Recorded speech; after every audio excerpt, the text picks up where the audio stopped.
Welcome to Scotland! Ja, mittlerweile sind wir hier in Schottland angekommen. Wir stehen gerade kurz vor Gretna Green an der englisch-schottischen Grenze und haben eine super coole Anfahrt gehabt. Wir sind durch Zufall auf eine alternative Strecke gekommen. Wenn ihr mehr darüber wissen wollt und warum wir die Fähre Rotterdam-Hull für die beste Verbindung halten, bleibt dran, mehr in diesem Video.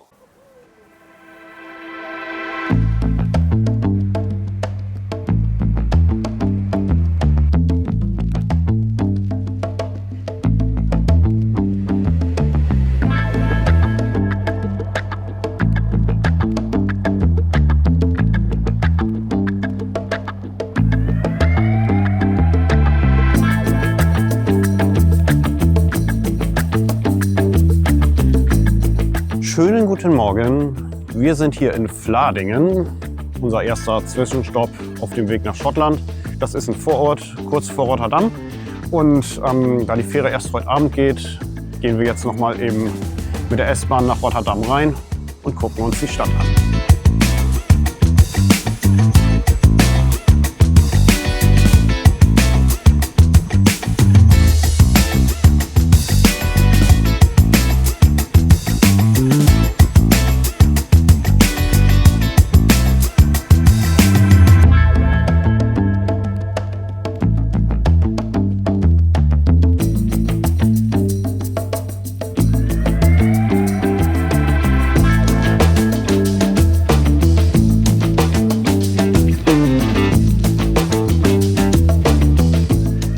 Eigentlich wollten wir ja deutlich mehr in Rotterdam besichtigen, aber das Wetter hatte andere Pläne.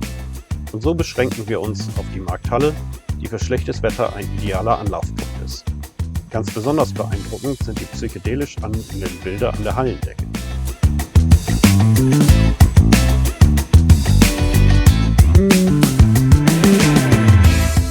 Wir empfehlen, hungrig herzukommen. Es gibt so einiges zu probieren.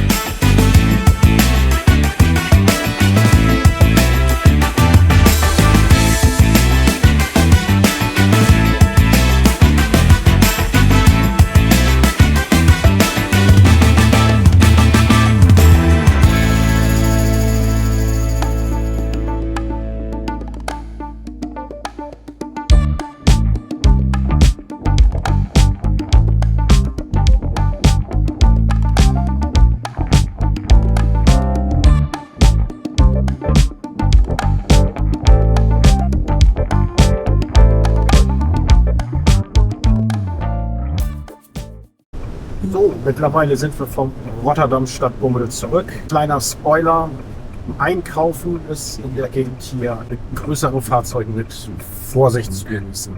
Mal vorsichtig zu auch formulieren. mit kleineren Fahrzeugen, es war die Hölle. Wir sind drei angefahren, glaube ich. Mhm. Ja. Wir haben keinen Parkplatz bekommen, es ging gar nichts. Jetzt haben wir es aber geschafft. Jetzt fahren wir noch kurz für ein Stündchen am Strand. Um 16 Uhr macht der Check-in vor der Fähre auf. Um 17 Uhr beginnt dann das Boarding.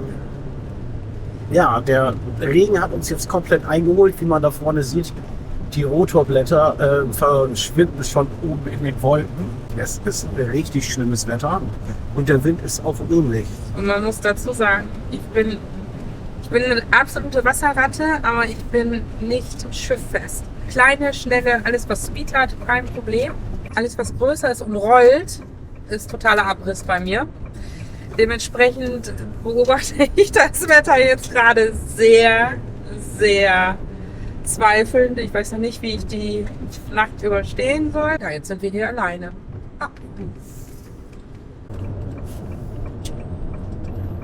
Oh, aua. Ob Maike oder Sascha mich abholen, wenn ich jetzt hier einfach aussteige.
doch den linken.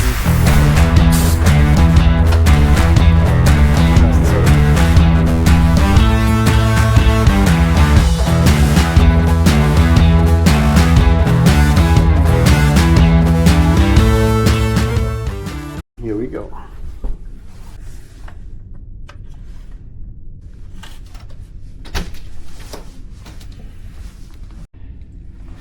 Stimmt, letztes Mal hatten wir Etagenbetten, ne? Nee, glaube ich rechts und links, oder? Warte mal, haben wir beide verschiedene Kabinen? Nee. Ist das das ganze Bett? Und muss man das Bett runterholen? Warte. To open lower ceiling bed. Release bed by pushing lower bed to the wall. Pull bed down by handle. Alter! Du schläfst auf. Halt mal die Kamera. Alter!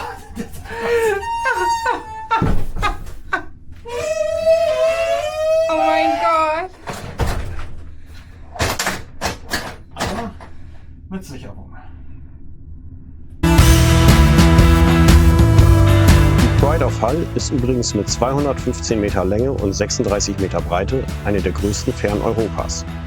1360 Passagiere, 250 Pkw und 400 Frachtfahrzeuge finden in ihr Platz. Für uns war es die ideale Verbindung. Wir haben mit etwa 850 € halb so viel bezahlt, wie es bei der üblichen Strecke Amsterdam-Newcastle der Fall wäre.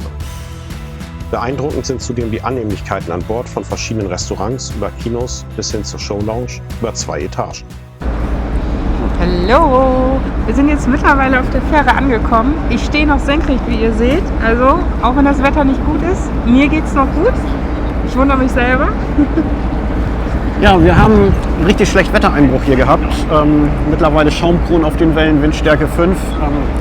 Wie das Ganze morgen ausgeht, werdet ihr dann erfahren.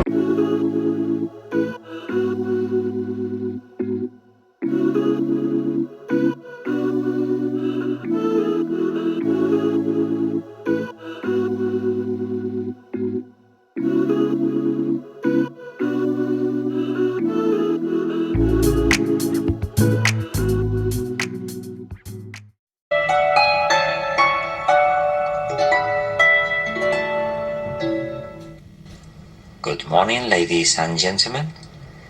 It is now 6:30 local time. A full breakfast is being served in the kitchen, buffet and restaurant on deck 8 and also in the brasserie on deck 9. Guten Morgen, hier oben vom Hochbett aus. Mittlerweile ist es 6:30 Uhr. Frühstücken und dann wird das hier, glaube ich, gleich noch ganz unterhaltsam. Wir haben nämlich Probleme mit der Laderampe in Hull und müssen das gesamte Schiff über die Heckklappe entladen, inklusive Passagiere, die mit Bussen rausgefahren werden sollen. Das klingt nach einem heillosen Chaos. Wir werden es sehen.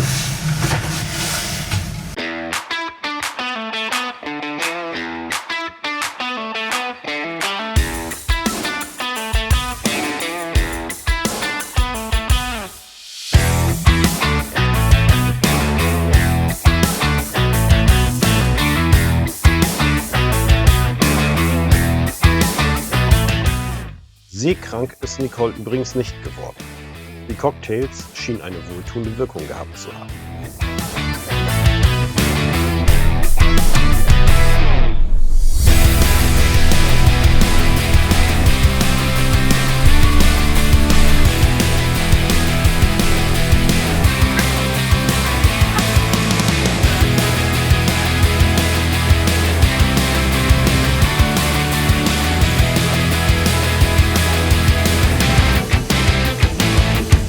Und das Chaos für das Ausschiffen blieb ebenfalls, zumindest für uns, aus.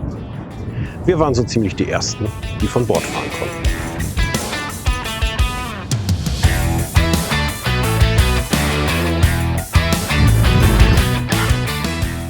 Aber auch abseits der Straßen gibt es einiges zu sehen. Besonders gut fanden wir den High Force Wasserfall, den wir auch noch besichtigt haben. Für uns kam diese kurze Wanderung zur Mittagszeit gerade recht.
Schließlich konnten wir unser Abendlager in Gretna Green aufschlagen, dem ersten Ort hinter der schottischen Grenze.